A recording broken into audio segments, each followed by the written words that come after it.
So Steve Jobs knew how to murder procrastination. And I know because he said, remembering that I'll be dead soon is the most important tool I've ever encountered to help me make the big choices in life. Almost everything, all external expectations, all pride, all fear of embarrassment or failure, these things just fall away in the face of death, leaving only what is truly important. What does being in the face of death have to do with procrastination?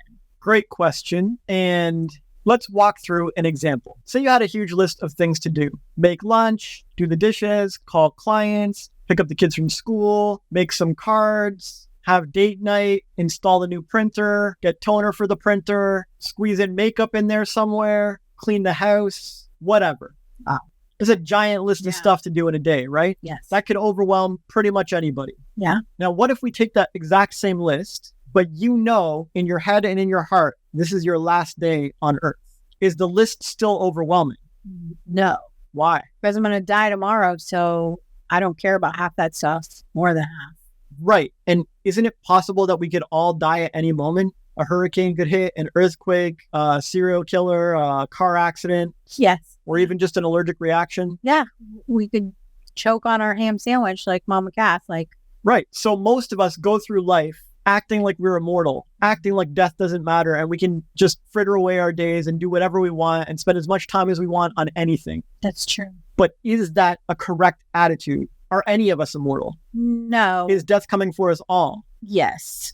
Death is coming for us all. Right. And could it happen anytime? Yes. We don't know when it's going to be our last day. Exactly. So this is what Steve Jobs is talking about. He knows that being aware of our mortality and being aware of the finite nature of our short little lives makes you decide things well. It makes you prioritize well. And it cuts through all the clutter of your daily lists. Anytime a person has an overwhelming list, they could just think, if this is my last day, what would I be proud to do? And they would instantly cut off like a third of their list or half their list or something. And if you're like Steve, you're doing this every day because he wants to build an empire. He wants to start a family. He wants to do a billion different things. He can't afford to have a third of his list be junk every day. Yeah. It should all be life or death stuff. He should always be doing the most important things if today was his last day. And it's because he lives that way, he accomplished a lot in his lifetime. And if you look at anyone else who's accomplished a lot in their lifetime, they know this. They're aware that death is hanging over our heads. It comes to all of us. It's not something to be worried about or panicked about, but it is something to help us prioritize. It's to help us make wise decisions.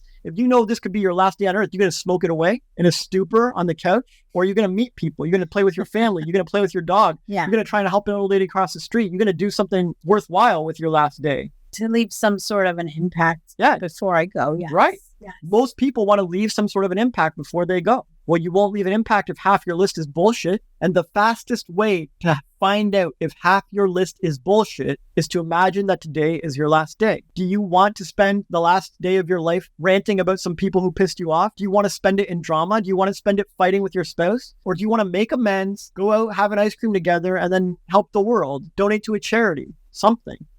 Yes.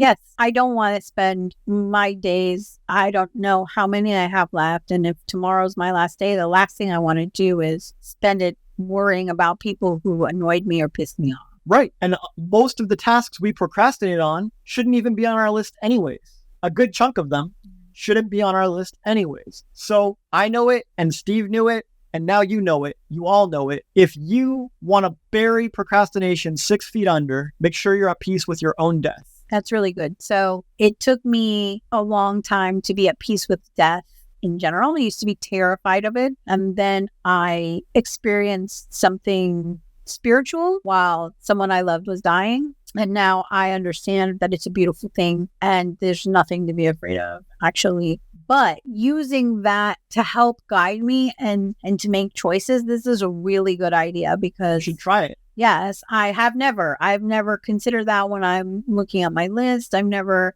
writing it or... Especially if you're overwhelmed. You know why I'm never overwhelmed? Yeah. Is it this? Yeah, I faced my death a long time ago. I know I'm like on borrowed time. It doesn't even matter. So I'm going to do what I love in my last moments. And if I get too many things thrown at me, I'll just cut the ones that I wouldn't be proud to do on my last day. We all might die tomorrow. You're going to say I did the dishes and I worried about makeup, or are you going to go do what was important? Do whatever. Right. So it's super easy for me to trim my list down anytime it's overwhelming. Right. That makes sense. Well, you've taught me this. The other day I had 6 things on my list. They weren't like major or like that time consuming. I just couldn't decide what I wanted to do. And there was not enough time to do all I was right. There wasn't enough time in the day. At first you thought there was. I was like, you seriously think that's an okay list? Yes. Like, how do you assess your time? Even travel alone, like, is gonna take you forever. So we eventually figured out that this was too much for one human to do. You wouldn't give it to an assistant. I asked you, would you give this list to an assistant? And you were like, no. Why are you giving it to yourself? Yeah. And so I was full of overwhelm, which doesn't happen that often anymore, but it was like, it kind of hit me hard. Like, why? This is not a difficult thing to choose. Why am I having a hard time with this? And so I asked you for help, and you helped guide me to the right answer. You didn't give me the answer. You helped guide me to the answer.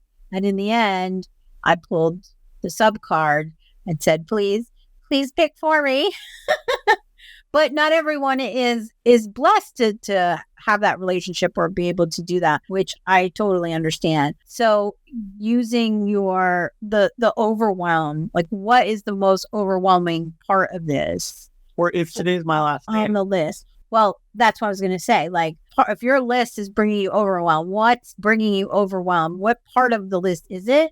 And if this is my last day on earth, would anyone care if I don't do these things that are causing me overwhelm? And I'm going to go a little bit deeper even and ask yourself why they're overwhelming to you. Why do they feel?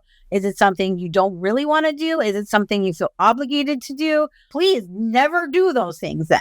Like, because if you go back to the list tomorrow and you still feel that way, then don't even bother to do those. Just it's not getting done. That's it. And it's easier said than done. I understand sometimes, but it's just practice. So thank you so much. You are awesome.